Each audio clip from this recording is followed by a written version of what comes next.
So, welcome today for this another episode of Tuning In with Tony.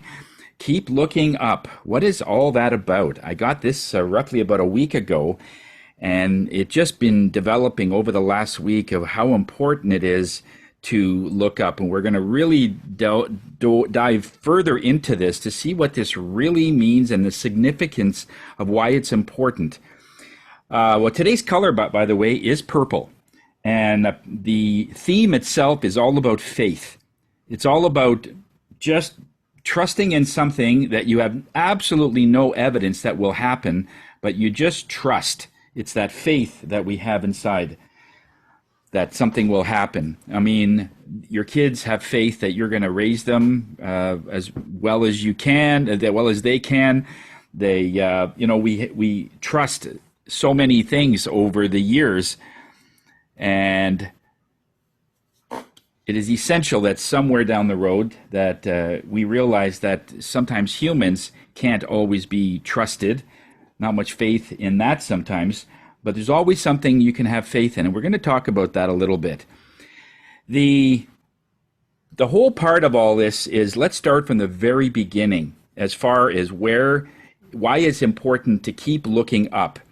When we look at a physical perspective, we see Tony Robbins in a lot of his presentations. If you look at the way his posture is, it's always up and it's always straightened out. And one of the things that he said in one of his talks was Harvard did a study for about 100 and some odd people.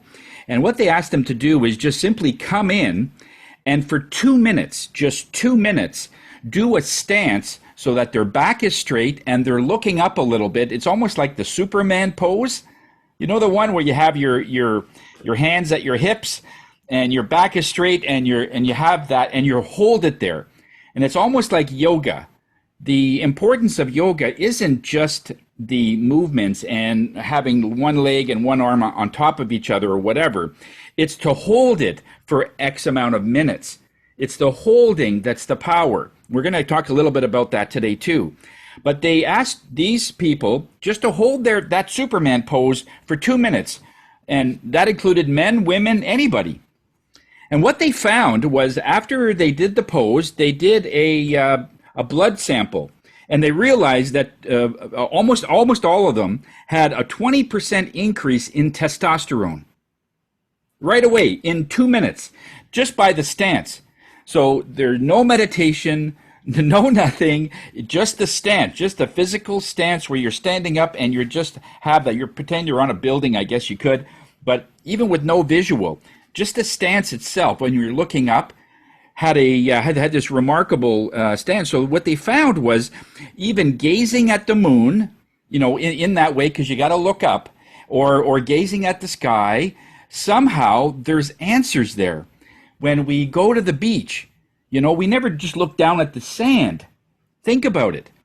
Most of our insight, when I go to the beach anyway, I see this all the time, is I'm looking at the waves. So I'm looking at the horizon. Maybe not so much looking up to the sky, but I'm looking at the horizon, like straight ahead, looking at the waves. And whenever I have any questions or anything that's going on, it just seems like there's answers in that. But if I look down at the sand and, the garbage and all this stuff that sometimes are on the beach, I don't need to get anything. And I'm pretty connected. I consider myself pretty connected. I don't get anything when I do that. But as soon as I raise up a little bit and look in the horizon or above, that's when it starts coming. That's when it just starts really coming in. So I always ask the question of why everything. I always seem to challenge spirit in many ways because I want things to be real for people. It's one thing to be able to say, well, if you do this and that, this is going to be the result. But I always ask why. Why are we doing this? What is the power in meditation? We know that it's a huge benefit, but what is the big deal about this? So they say that the reason we're getting more when we look at the horizon or above is that, and I quote, we have been engineered to see past ourselves. We are engineered to see past ourselves.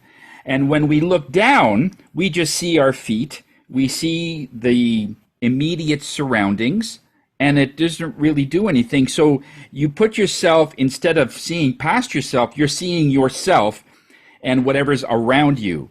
And this suggests that it is you, the body, that is now battling the world.